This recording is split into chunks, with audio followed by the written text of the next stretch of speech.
시청자 여러분 안녕하십니까? 데일리 아시아입니다. 첫 소식입니다. 미국과 중국이 관세 휴전을 90일 더 연장하기로 했습니다.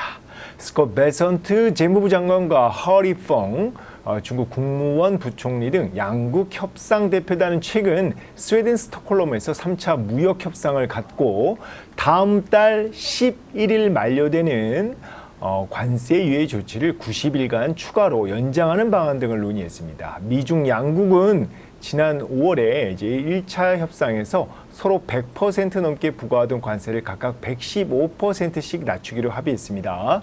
그래서 미국은 중국산 수입품의 30%를, 중국은 미국산 수입품의 10% 관세를 부과하기로 하면서 관세 적용을 이제 90일간 이제 유예하기로 했는데요. 양국은 또 지난달 2차 협상에서 미국은 대중 반도체 등 기술 수출 통제를 완화하기로 하고 중국은 대미 히토류 등 핵심 광물 수출 통제를 완화하기로 합의했습니다. 이번 3차 협상에서 관세 연장에 또다시 합의한 건데 양국 정상인 트럼프 대통령과 시진핑 주석의 승인 여부가 관건입니다. 만일 최종 승인이 날 경우 미중 정상회담 개최 분위기가 무르익을 것으로 보이는데요. 트럼프 대통령은 중국과 회담이 잘 됐다며 올해 말이 되기 전에 시진핑 주석과 회동이 이뤄질 것이라고 말했습니다. 홍콩 사우스 차이나 모닝포스트는 최근에 트럼프 대통령이 오는 10월 말 한국에서 열리는 에이펙 정상회의에 참석하기 전에 중국을 방문하거나 또는 에이펙 정상회의 기간에 별도로 시 주석과 회담할 가능성이 있다고 전했습니다. 미국과 관세 휴전을 또 연장하는 데 합의한 중국. 한미 조선협력 프로젝트 마스가에 대해서는 견제하는 분위기입니다.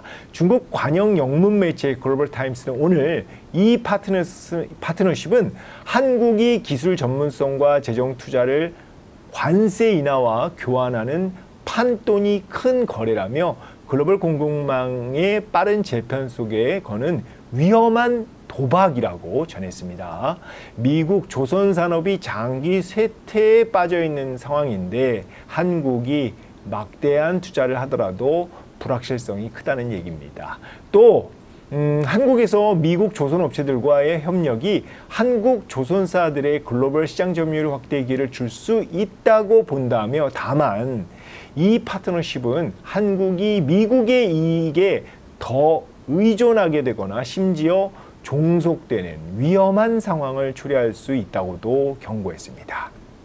이날 또 다른 관영 매체죠. 차이나 데일리는 지정학적 환경의 변화는 중한 관계에 새로운 도전 과제를 줬다며 중국과의 디커플링을 목적으로 한 미국의 공급망 재편 참여 모색은 중국과 한국의 장기적인 경제 파트너십을 해칠 위험성을 준다고 지적했습니다. 그러면서 중국과 한국은 이런 도전들을 함께 극복하고 협력 기회를 활용하기 위해 손을 잡아야 한다고 강조했는데요. 트럼프 대통령이 당장 8월 1일부터 한국산 수입품의 25% 상호 관세를 부과하기로 하면서 한국은 발등에 불이 떨어졌죠. 그 전에 무역 합의를 위해 모든 카드를 총동원해 협상력을 집중하고 있습니다. 이번 무역 전쟁 여파로 한국은 세계 1, 2위 경제대국 미국과 중국 사이에서 샌드위치 신세가 된 모양입니다. 다음 소식입니다. 블룸버그 통신은 오늘 멕시코가 쉬인과 테무 등 중국 온라인 쇼핑몰에서 구입한 소액 구매품에 대한 관세를 19%에서 33.5%로 올렸다고 보도했습니다. 멕시코는 최근 관보에 개정된 국제무역규칙을 게재했는데요. 새 관세율은 중국은 물론 멕시코와 무역협정을 체결하지 않은 외국으로부터 수입되는 소액 구매품에 적용됩니다. 네, 블룸버그 통신은 이번 조치가 중국이 값싼 제품을 미국으로 보내기 위해 멕시코를 뒷문으로 이용하고 있다는 미국의 주장에 대한 대응으로 풀이된다고 지적했습니다. 트럼프 대통령은 8월 1일부터 멕시코에 30%의 상호 관세를 부과하기로 했죠. 쉬인과 테무 모두 비상장사입니다.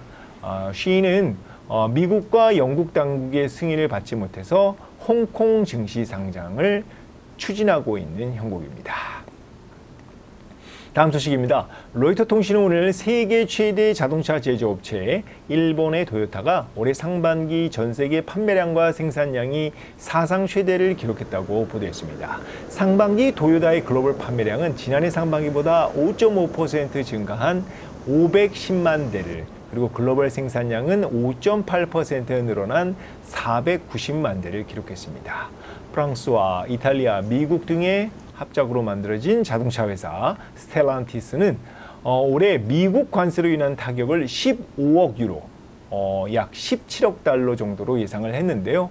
안토니오 필로사 CEO가 이제 최근에 취임을 했는데 상반기는 우리가 원하고 필요로 하는 수준에 전혀 미치지 못했다.